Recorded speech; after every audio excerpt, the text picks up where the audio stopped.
Bueno, pues buenas tardes desde París. Soy Alicia Ortiz, hematóloga del Hospital Gregorio Marañón de Madrid, y este año es el primero que participo en los Key Points en hemostasia del Congreso ISTH.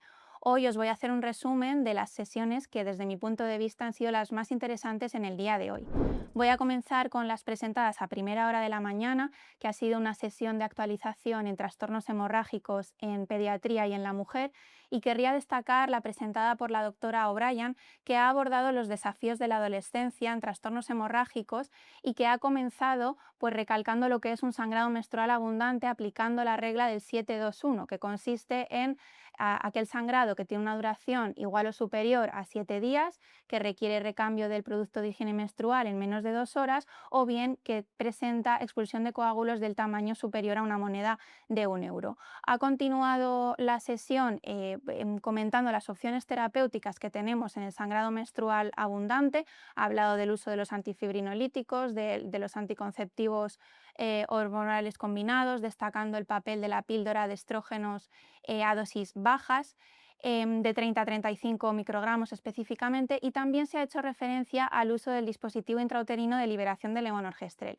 Y de hecho aquí ha presentado un estudio llevado a cabo en su propio centro en el cual se evaluaba tanto la seguridad como la eficacia del DIU liberador de levonorgestrel en mujeres adolescentes con sangrado menstrual abundante, comparando aquellas que tienen un trastorno hemorrágico diagnosticado frente a las que no lo presentan. Se trataba de un estudio retrospectivo de 78 mujeres, 43 con diátesis y 35 sin ellas, y los resultados lo que mostraron es que no había una mayor tasa de complicaciones en mujeres con diátesis hemorrágicas, ni de malposición del DIU ni de expulsión del mismo. Por lo tanto, parece que el dispositivo intrauterino de levonorgestrel debemos seguir considerándolo como una opción de tratamiento de primera línea en pacientes con diátesis hemorrágica.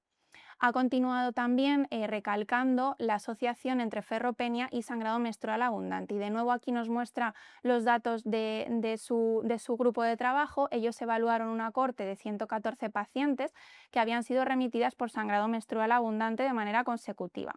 Y entre las que encuentra que más o menos la mitad de ellas, un 51%, asociaban ferropenia. Además de las pacientes que tenían ferropenia, encontró que el 41% tenían además anemia. Pasamos al bloque de enfermedad de von Willebrand. En este bloque se han presentado un total de 5 comunicaciones orales, todas ellas de un elevado interés científico, entre las cuales he escogido por su relevancia clínica la primera de ellas, que además ha abordado un tema que ya se ha comentado en días previos en el Congreso. Es la presentada por la doctora Bloch, que plantea una duda clínica muy común que tenemos todos, como es que sabemos que los niveles del factor de von Willebrand aumentan con la edad. Lo que no tenemos claro es si ese aumento realmente protege contra el sangrado en cirugías. El objetivo de los autores fue evaluar el riesgo hemorrágico en pacientes con enfermedad de von Willebrand tipo 1, cuyos niveles se habían normalizado con el paso del tiempo y que se sometían a un procedimiento quirúrgico sin recibir antes una profilaxis hemostática específica o bien solo con ácido tranexámico. Los autores analizaron un total de 42 pacientes con von Willebrand tipo 1, la mayoría eran mujeres, un 71%, con una edad media de 56 años. La mayoría de procedimientos quirúrgicos se consideraron de riesgo bajo, 33 de ellos, mientras que había 5 de riesgo intermedio y solo 4 de alto riesgo. Los resultados revelaron que a pesar de alcanzar una normalización de los niveles de Willebrand, una parte significativa de pacientes, casi un 17%, sufrió complicaciones hemorrágicas importantes. Este hallazgo sugiere que el diagnóstico histórico de una enfermedad de von Willebrand sigue siendo el factor de riesgo más crítico, con independencia de los valores del factor de von Willebrand que se tengan en el momento actual previa a la cirugía. En conclusión, la normalización de los niveles por el envejecimiento no nos va a garantizar una protección total durante los procedimientos invasivos, subrayando la necesidad de realizar un abordaje clínico cauteloso en estos pacientes. La segunda comunicación dentro del bloque de Willebrand que me ha parecido interesante es la de la doctora Daniel, quien cuestiona si la variante del factor de von Willebrand 2B llamada New York-Malmo debe seguir clasificándose como una variante patogénica de la enfermedad de von Willebrand tipo 2B. En el estudio comparó tanto el fenotipo biológico como clínico de una cohorte nacional de pacientes con este 2B New York-Malmo frente a aquellos pacientes que tenían otros genotipos distintos de enfermedad de von Willebrand tipo 2B para confirmar si realmente son la misma entidad. Y lo que mostraron los datos fue que los pacientes con la variante von Willebrand tipo 2b New York-Malmo presentaban niveles de actividad de factor de von Willebrand normales o prácticamente normales. Además, se encontraba una menor frecuencia de multímeros anormales y de trombocitopenia, a diferencia de lo que ocurre en los tipo 2b convencionales. Desde el punto de vista clínico, los pacientes con un 2B New York-Malmo muestran un menor consumo de recursos sanitarios ambulatorios en comparación con los pacientes de tipo 2B, lo que de nuevo nos refuerza la idea de que su carga de enfermedad es significativamente menor. A pesar de lo previo, es cierto que no se observaron diferencias estadísticas significativas en las puntuaciones de sangrado entre ambos grupos, aunque hay que destacar que los datos clínicos que estaban disponibles solo lo estaban para un pequeño subconjunto de los pacientes. Concluyendo que la variante 2B New York-Malmo constituye una entidad distinta dentro de la enfermedad de von Willebrand con un fenotipo marcadamente más leve que el tipo 2B convencional. Y ya por último, destacar de las sesiones que han tenido lugar por la tarde, la sesión de datos en práctica clínica real en diátesis hemorrágica.